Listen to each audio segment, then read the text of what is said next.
लातूर शहर आणि जिल्हाभरात पेट्रोल आणि डिझेलचा मोठ्या प्रमाणात तुटवडा निर्माण झाला असून पेट्रोल पंपावर काल रात्रीपासूनच मोठ्या प्रमाणात पेट्रोल आणि डिझेलसाठी गर्दी झाली होती. तर आज सकाळपासूनच पेट्रोल आणि डिझेलसाठी पेट्रोल पंपावर वाहनधारकांनी गर्दी केली असून वाहनांच्या लांबच लांब रांगा पंपावर लागल्या आहेत. शहरातील मिनी मार्केट येथील कामदार पेट्रोल पंपावर आढावा घेतलाय व नागरिकांशी बातचीत केली. आमचे प्रतिनिधी नितीन बनसोडे यांनी. लातूर शहर आणि जिल्हाभरामध्ये कालपासूनच पेट्रोल आणि डिझेलची टंचाई जी आहे ते मोठ्या प्रमाणात जाणवते आहे. आपण पेट्रोल पंपावरती जर सध्या पाहायला गेलं तर मोठ्या प्रमाणात पेट्रोल डिझेलसाठी गर्दी होताना या ठिकाणी पाहायला मिळते. या ठिकाणी मी सध्या उभा आहे लातूर शहरातील मिनी मार्केटच्या कामदार पेट्रोल पंपावरती.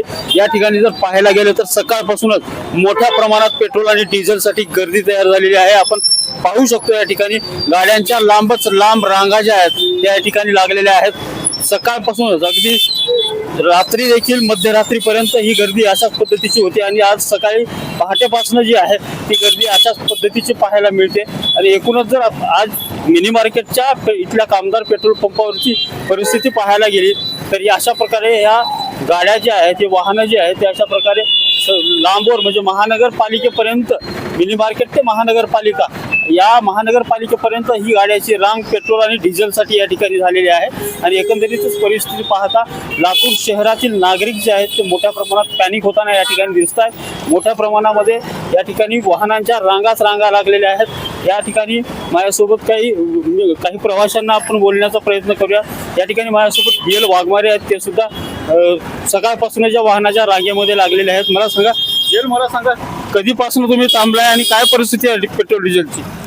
प्रथम मी एकमत या चॅनलला खरंच शुभेच्छा देतो, कारण आज जी उन्हामध्ये जे रांगा लागलेल्या आहेत त्या रांगा बघून लोकांच्या आणि वाहन चालकाच्या मनामध्ये संशय निर्माण झालेला आहे की डिझेलच्या किमती पेट्रोलच्या किमती किती वाढणार आहेत.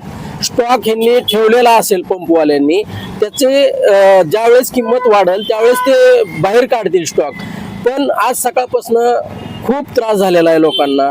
आज पहिला दिवस आहे, सोमवार आहे, त्यामुळं लोकांसाठी खूप सकाळपासून मानसिकता त्या लोकांची अशी झालेली आहे. आणि विशेष म्हणजे त्यांच्या मनामध्ये भीती पण आहे की डिझेलच्या किमती वाढतील आणि किती रुपयाने वाढतील. गॅसच्या पण किमतीचं आणि गॅसचा पण आज भेटत नाही असं.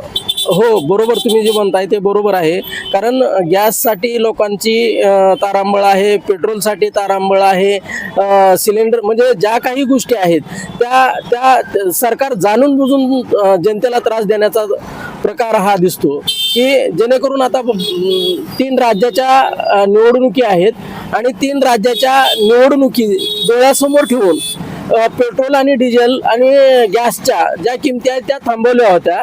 आता ते निकाल हाती आल्यानंतर किमती निश्चितपणे वाढणार आहेत. स्वरूपात अशा पद्धतीने जर पाहायला गेलं तर सरकार कुठेतरी सामान्य नागरिकांना वेठीस धरण्याचं काम करत आहे आणि सामान्य नागरिकांना वेठीस धरण्यासाठी या सरकारनं पेट्रोल डिझेलच्या किमती आतापर्यंत वाढवण्याचं थांबवलं होतं इलेक्शनमुळं. मात्र आता जर पाहायला गेलं तर या ठिकाणी पेट्रोल आणि डिझेलच्या किमती वाढवण्यासाठी पेट्रोल पंप चालकांनी कुठेतरी हा पेट्रोल आणि डिझेलचा स्टॉक करून ठेवल्याचं या ठिकाणी नागरिकांना वाटते. नागरिकांच्या मनामध्ये समज झालेला आहे. माझ्यासोबत आणखी एक प्रवासी आहेत. मला सांगा सर, किती वाजल्यापासून थांबला तुम्ही? दोन तास झाले सर. काय त्रास सहन करावा? 9:30 वाजेपासून लागलो, आता 12 वाजायला आले. डिझेलच नाही पूर्ण लातूर मध्ये. मला मुंबईला जायचं आहे. माझी मीटिंग आहे संध्याकाळपर्यंत, पोहोचणार नाही मी. पेट्रोल डिझेल अडकलं, डिझेलच नाही कुठे. आता नाईलाज झालाय. 1000 रुपयाचा भरून मग पुढे जाऊन परत भरायला लागेल. अशा पद्धतीचे नागरिक जे आहेत ते खोळंबलेले आहेत. सकाळी 6-7 वाजल्यापासून जे आहेत ते अशाच पद्धतीच्या रांगा लागलेल्या आहेत. 6-7 काही जणांना आपल्याला कामावरती जायचे, काही जणांना इंटरव्ह्यू देण्यासाठी लांबगावी जायचे. पण अशा परिस्थितीमध्ये देखील या ठिकाणी आपण पाहतोय लोक ताटकळत उभारलेले आहेत. अक्षरशः सकाळपासून ह्या रांगा आहेत. सकाळपासून ही लोक जे आहेत ते पेट्रोल आणि डिझेलची वाट बघतात. आणि या ठिकाणी सामान्य नागरिकच नाही तर 4 चाकीधारक असतील किंवा मोठे वाहनधारक असतील जे की आपापला एक फळांचा व्यवसाय करतात किंवा अन्य कोणते व्यवसाय करतात, अशा प्रकारचे हे नागरिक सुद्धा या ठिकाणी पेट्रोलमुळे डिझेलमुळे खोळंबलेले आहेत. मला सांगा, कुठून आलात तुम्ही? कधीपासून थांबला तिथं? 3 घंटे झाले तर थांबलो. 3-4 घंटे झाले. कुठून आलात? हे लातूरून चालू. काय व्यवसाय काय आहे तुमचा? एक फ्रूटचा आहे. फ्रूटचा. आता 3 घंटे झाले, फ्रूट खराब होणार नाहीत का? नाही, आता भरायला जायचं आहे. बरं. रानातून माल काढायचा आता फ्रूट टरबूज खरबूज मोसंबी केळी मग द्राक्ष मग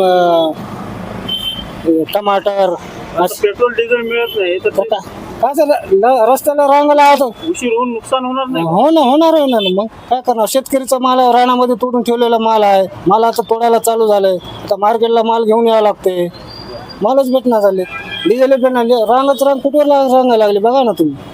तर अशी परिस्थिती आहे. एकंदरीत सगळीच वाहनधारक जे आहेत त्या ठिकाणी त्रस्त आहेत आणि पेट्रोल डिझेलची वाट बघतात. अनेकांना महत्त्वाची कामं असून देखील फक्त आणि पेट्रोल आणि डिझेल मिळत नाही यासाठी हे नागरिक खोळंबलेले आहेत आणि अशीच परिस्थिती जर राहिली तर निश्चित स्वरूपात सामान्य नागरिकांचा त्रास जो आहे तो वाढणार आहे. कॅमेरामन सुनील गवळीसह नितीन बनसोडे, एकमत डिजिटल, लातूर.